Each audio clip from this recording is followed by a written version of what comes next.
is rolling into hospitals here at home and across the world. Today, AU Health and University got more shipments of the Pfizer vaccine. And AU Health says they hope to vaccinate 3,000 people by Christmas. Meanwhile, the Moderna vaccine is now being distributed across Georgia. Governor Kemp says hospitals can start expecting those shipments by this coming Monday. All this as Congress passes the long-awaited second COVID relief bill. That means a $600 stimulus check for a lot of people. But that's not the only thing the $900 billion relief bill covers. It also extends the federal ban on evictions, and that, along with the stimulus checks, could save a lot of people. You don't have to see to hear the heartbreak. I want to enjoy Christmas, but I can't.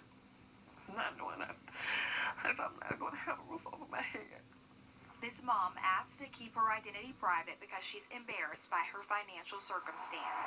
But it's one the U.S. Census reported 12 million Americans are facing right now, being behind on rent. I, want to keep my house, want to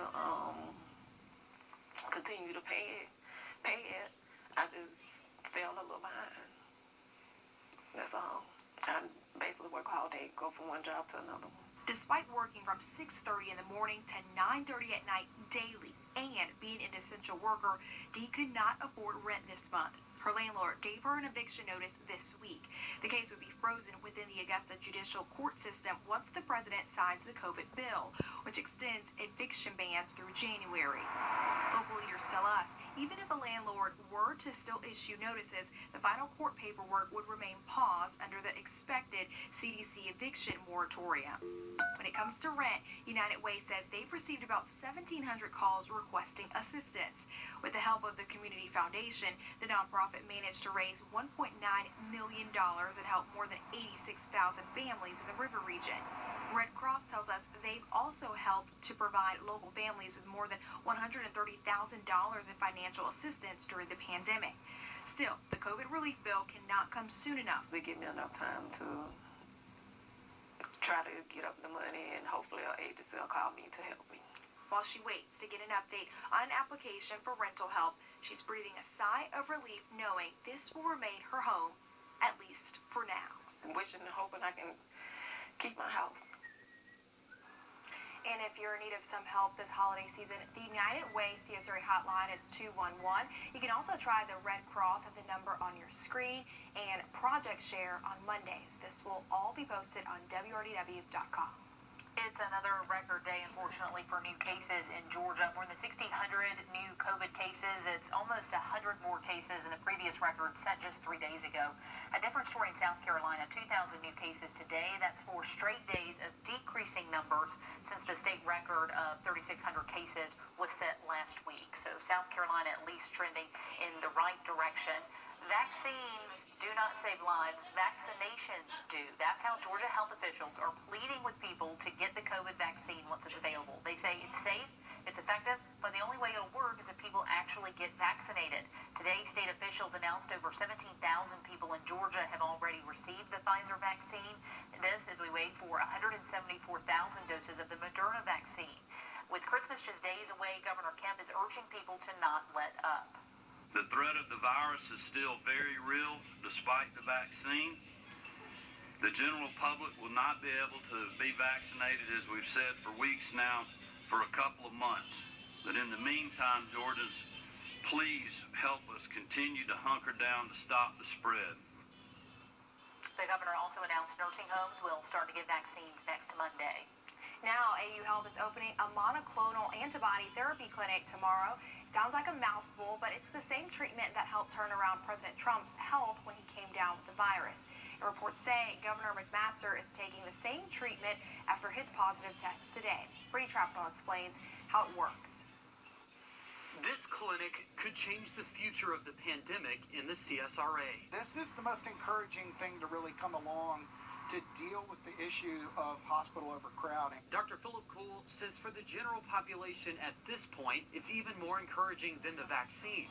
It's an IV antibody treatment for COVID-19 given in an outpatient setting. Doing this type of therapy allows us to keep people healthier and to manage this disease better, but without having to be admitted to the hospital. It's proven. AU has been using it in their emergency department for a couple months. People that you would predict would be at high risk for complications or requiring admission have actually done well and had minimal symptoms from the disease. The goal with this clinic is to keep high-risk patients out of the hospital in the first place, a mission to reduce hospital overcrowding as cases are likely to surge throughout the holiday season. It's people that have developed symptoms that you can predict would be at higher risk for a bad outcome. A new weapon in the fight against COVID-19. Reporting in Augusta, Brady Troutnell on your side. AU says you can be treated at the clinic through a referral from your doctor. As of now, it's only open to anyone 65 and older with COVID symptoms and anyone age 55 and older and high risk with COVID. The treatment will take place at a separate infusion area at AU's Moore Clinic. A lot of people are looking to get tested ahead of seeing family for Christmas. AU Health tells us its testing hours this week are the same, 9 to 5:30. You need to call for an appointment in the drive-thru. They're closed on Christmas and New Year's Day. At the USC Aiken Convocation Center, you can only get tested tomorrow from 1 to 6. They'll open next week on Sunday, Monday, and Wednesday, but we have all of these testing options and that information on our website for you. To weather now, here is a Up in the full forecast. new tonight. New charges for two men at the center of a death investigation from back in May. Brian Foster and Harry Miller are now accused of moving and burying the body of Tiffany Odom. Both are still charged with concealing a death. Miller is he's also accused of lying and tampering with evidence, but to be clear, they are not charged with murder. Tiffany Odom went missing in April. Her body was found partially buried in the Jackson area of Aiken County a month later. Investigators believe Harry Miller actually used Odom's phone to send texts to himself for an alibi and place Odom's phone in someone else's home to frame them. This case reads like a crime drama. The details are on our website. Disturbing new details released today after a 3-year-old girl is killed. DeQuelvin Reinhoff faces child cruelty charges, and we won't get into all the gruesome details, but authorities say the child had head trauma, bruising on her chest, and a lacerated liver. We're still working to find out the relationship between that little girl and Reinhoff and if there will be any more charges coming. While we and our medical workers battle the pandemic, it's important to remember it's also flu season. The good news is flu numbers locally and across the country are at all-time lows. The most recent numbers from the CDC are from 2 weeks ago. Of the almost 30,000 people tested, just 75 had the flu, 0.3%. Since the end of September, just 0.2% of people tested had the flu. Sydney Heiberger talks to doctors about why that is and what we can keep doing. Well, the number of people getting their flu shots this year around the country is at a record high, with more than 190 million people vaccinated. And here at the Kroger on Washington Road in Augusta, things are no different. Well, definitely there's been an increased interest this year, both flu vaccines and even some of the other vaccines. Pharmacy manager David Richley says his Kroger branch has already given out more than 1,100 flu shots this year. Already 6% more than last year, with months still left to go in flu season. The pandemic has really demonstrated what kind of devastation a uncontrolled virus can bring. Over at Publix, managers say they entered the 2020 flu season with more vaccines than ever. Still, they say they now have, quote, a limited supply of vaccines for customers under the age of 65. That high demand is one of the reasons instances of the flu are so low this year. At Augusta University, it's almost non-existent. This year looks like a flat line. Last year looks like a mountain. Dr. Philip Kuhl at AU also says people wearing masks, social distancing, and not traveling internationally also contributes to the low rates of flu. To those that say that these measures don't work, they definitely work, and the decline in influenza cases is evidence. He says now is not the time to let our guards down because doctors say hospitals just couldn't handle an influx of flu and COVID. And if you haven't gotten your flu shot yet and you want to, it is not too late. Health leaders here tell me flu season really doesn't end until March. So you can get your vaccine through January and February and keep yourself safe. Reporting in Augusta, Sydney Heiberger on your side.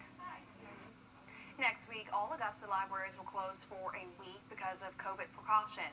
That starts this Monday, December 28th. They'll be closed through Sunday, January 3rd. And the library asks you not to return any books or other items during that time. The book drop boxes will be locked. Tomorrow is the last day this week. You can vote early in the runoff election. More locations will be open in Richmond County next week. An early Christmas present for USC Aiken. They just got $1 million. It was donated by the estate of Anna Gascoigne Nixon. She worked as a nurse in several hospitals before retiring in Aiken for the equine community. She also has a scholarship fund in her name. Local families getting the help they need ahead of Christmas. All of these plastic bags filled with food from the Richmond County Department of Family and Children's Services. The dozens of bags of food all handed out today as those cars lined up at the DFAC's office on Old Louisville Road in Augusta. The department teamed up with Building Unity in the Community, that group, to do just as the organization's name says. Just seeing the faces on families we're giving back, the smiles, it just means a lot. I mean, we're blessed, so we want to bless others also. Building Unity in the Community says they hope to have giveaways every 3 months and eventually once a month. And more Christmas cheer spread today at a local church. The New Mercy Christian Fellowship Church held a food and clothing giveaway for people in need. But it was not just food and clothes. The pastor says at least 100 people showed up today and picked up things like toys, shoes, even bikes. They say they still cannot believe how many people they helped. I think today we had so many people. I was amazed. We've never had that many people. It usually takes us months and months to give away things. But today we practically have been, sold out from people collecting so many different things. The church on Broad Street in Harrisburg says they're always accepting donations for food and clothes to give to people in need. We are expecting this nice weather to stick around tomorrow, but by Christmas Eve, a strong cold front's going to be heading our way. Take a look at those impacts coming up. And these lights look impressive on their own, but wait until you hear what they did. If you hang around for 60 seconds, we'll definitely get you in the Christmas spirit.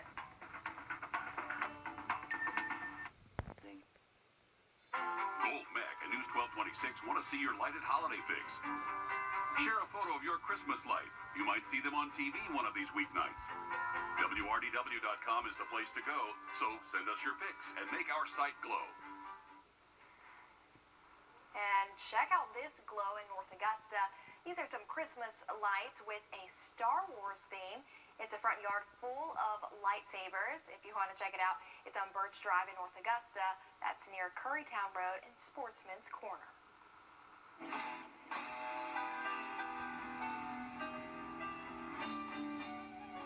A family is putting on a show in Grovetown, too. They even got it hooked up to the radio. How about that for Christmas spirit? I love all the detail that goes into these light displays, but photojournalist Aaron Talent takes us to South Old Bel Air Road. Here I've got our display I'm in my 5th year of.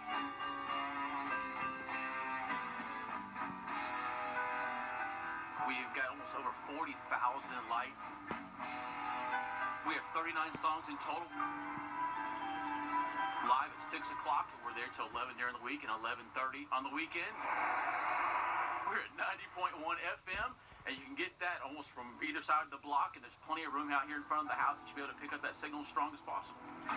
It means more this year, of course, than any with COVID going on. Everybody can enjoy, can come by and take a look, stay in the safety of their vehicle. I'm a firefighter by trade, so flashing lights is in my blood. It's what I see every third day, and if I can incorporate that in flashing lights at the house, that's just bonus. So as you're looking at our show, we love looking through the blinds and looking at you looking at our show. So we thank you for coming out and taking a look and enjoying this awesome display with us. Okay, I gotta go check that one out. My kids will love that, but if you want to go see them yourselves, we've got the address there on your screen. I would say it's the small things, but that's a huge effort, so pretty cool. Yeah, I love it. And more Christmas lights from a different view for you tonight. Take a look. This is Evans Town Center Park. This is from our Sky 12 drone, and you can see there's the tunnels, there's a walking path that you can go check out the lights in Evans Town Center Park, and it's a nice socially distanced activity to take the kids to. But what's the weather like out there tonight, Riley? Looking beautiful. The The Gamecocks will be playing in the Gasparilla Bowl on Saturday. Plus, one local team is seeing huge success in their first year playing a new sport. Mike has more next. Advertising. The Live by Camera Network is brought to you by Mountaineer Pest Services. On your sideline, sports brought to you by the Hawk Law Group. The introduction of flag football in Columbia County has been a major success this season.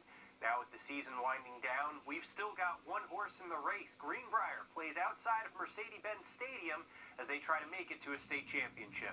No one expected it, and that's even the best part, is that none of us really saw this coming, and then we just won the games that we needed to, and we got to the Final Four, so that's all we can ask for at this point. Many of the Greenbrier players are multi-sport athletes, something that's been a major asset as they've upset teams that have had programs for 4 to 5 years. Other students at the school are also buying in. Actually, we've gotten a lot more support now that people are finding out it's a real varsity sport. In the hallways, people are like excited about it. They're like, hey, are you going to the football game, the flag football game? For a program only in its first year, this was as good a result as they could have wanted. The team also hopes that their success on the field helps bring more attention to the sport. I don't want to say like I'm a role model, but I think it's really good for like younger girls to see other girls getting into like tougher sports and things like that. I think it's really great to see a woman role model that you know, like right in your community, playing flag football. The Final Four game takes place at 4:30 on Wednesday. It's being played at the Home Depot backyard behind Mercedes-Benz Stadium. After making it through the entire season